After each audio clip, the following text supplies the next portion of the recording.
আসসালামু আলাইকুম ওয়ালাইকুম রহমতুল্লাহ। বেনামাজিকে সালাম দেওয়া যাবে কি? বেনামাজি দুই রকম।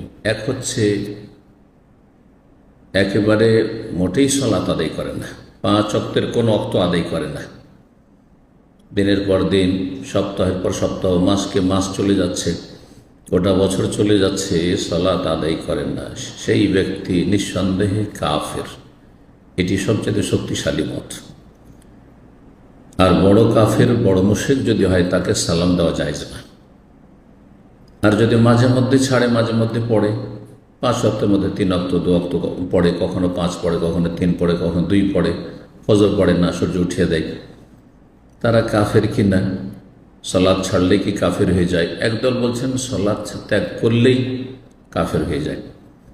অধিকাংশ উলামায়ে কেরাম যারা বেনামাজিকে, সালাত ত্যাগকারীকে বড় কাফের বলেছেন, তারা বলেছেন বেনামাজি বলতে যে ব্যক্তি টোটালি সালাত আদায় করে না। আসসালামু আলাইকুম রাহমাতুল্লাহি ওয়া বারাকাতুহু। প্রিয় বন্ধুরা, বাংলাদেশের এক বক্তা, তার নাম হচ্ছে মতিউর রহমান মাদানী সাহেব, উনি বলেছেন কোন ব্যক্তি যদি নামাজ না পড়ে, বেনামাজি, সেই ব্যক্তিকে সালাম দেওয়া যাবে না। উনি এটাও বলেছেন সেই ব্যক্তি কাফের, মুশরিক। উনি বেনামাজির ব্যাখ্যা করেছেন, যদি কোনো ব্যক্তি সপ্তাহকে সপ্তাহ, মাসকে মাস, বছরকে বছর নামাজ না পড়ে, সেই ব্যক্তি মুশরিক, কাফের। মুশরিক কাফেরকে সালাম দেওয়া যাবে না।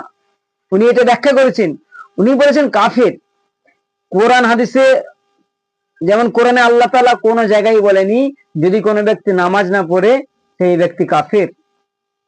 আল্লাহ তাআলা এটা বলেনি যে ব্যক্তি নামাজ পড়বে না তাকে সালাম দেবে না। রাসূলুল্লাহ কোন হাদিসে বলেননি কোন ব্যক্তি নামাজ না পড়লে সে কাফের, সরাসরি কাফের। এবং সেই বেনামাজি ব্যক্তিকে সালাম দেবে না, রাসূলুল্লাহ কোন হাদিসে বলেননি। শুধু তাই নয়, আলেম দ্বীন, মুহাদ্দিস, মুহাক্কিক, ফাকিগণ, বড় বড় যারা আলেম, তানারাও কোন কিতাবে বলেননি যারা নামাজ পড়বে না তারা কাফের, বেনামাজিকে সালাম দেবে না। এখানে একটি বিষয় আছে, ভালো করে বুঝবেন। যদি কোনো ব্যক্তি নামাজ না পড়ে, সেই ব্যক্তির কঠিন গণা হবে, কঠিন গণা, বড় গণা। কিন্তু নামাজ না পড়লে সে কাফের, এটা ভুল কথা, অপব্যাখ্যা করেছেন, ভুল ব্যাখ্যা করেছেন।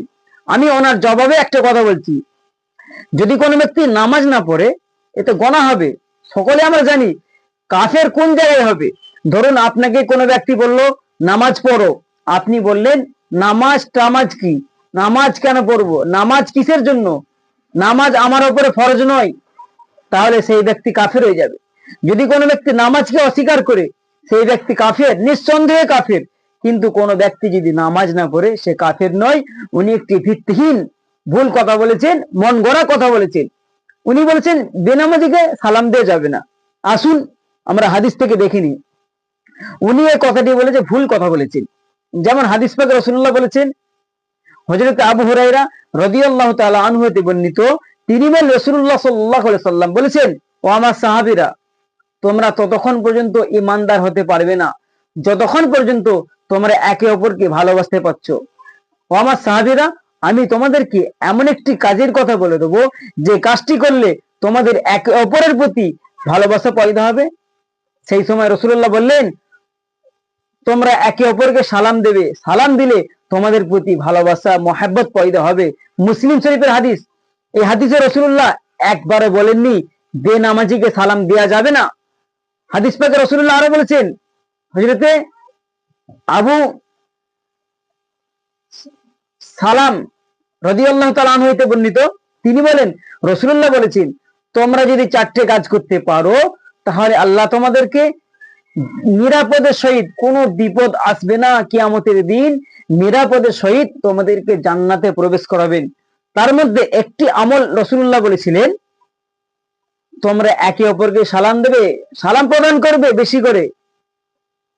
হাদিস পাকে রাসূলুল্লাহ আরো বলেছেন, বুখারী মুসলিমে, ওয়ান আব্দুল্লাহ ইবনে আমর রাদিয়াল্লাহু তাআলা আনহুমা আন্না রাজুলান সালা রাসূলুল্লাহ সাল্লাল্লাহু আলাইহি সাল্লাম, হযরত আব্দুল্লাহ ইবনে আমর রাদিয়াল্লাহু তাআলা আনহুমা হতে বর্ণিত, তিনি বলেন রাসূলুল্লাহ সাল্লাল্লাহু আলাইহি সাল্লাম বলেছেন, আন্না রাজুলান সালা রাসূলুল্লাহ সাল্লাল্লাহু আলাইহি সাল্লাম, এক ব্যক্তি রাসূলুল্লাহ সাল্লাল্লাহু আলাইহি সাল্লামের কাছে আসলেন, এসে জিজ্ঞাসা করলেন, আইয়ু ইসলামি খায়র, ইয়া রাসূলুল্লাহ, ইসলামের মধ্যে সব থেকে ভালো অভ্যাস কোনটে, ভালো ব্যবহার কোনটে? কওয়ালা রাসূলুল্লাহ সাল্লাল্লাহু আলাইহি সাল্লাম, রাসূলুল্লাহ সাল্লাল্লাহু আলাইহি সাল্লাম বললেন, ইতআমুত তুআমা, তোমরা একে অপরকে খানা খাওয়াবে।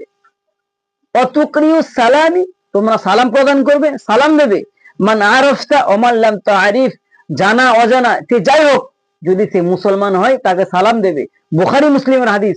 তাহলে এই হাদিসে রাসূলুল্লাহ একবারে বলেননি বেনামাজিকে সালাম দেওয়া যাবে না, তাহলে উনি ভুল কথা বলেছে।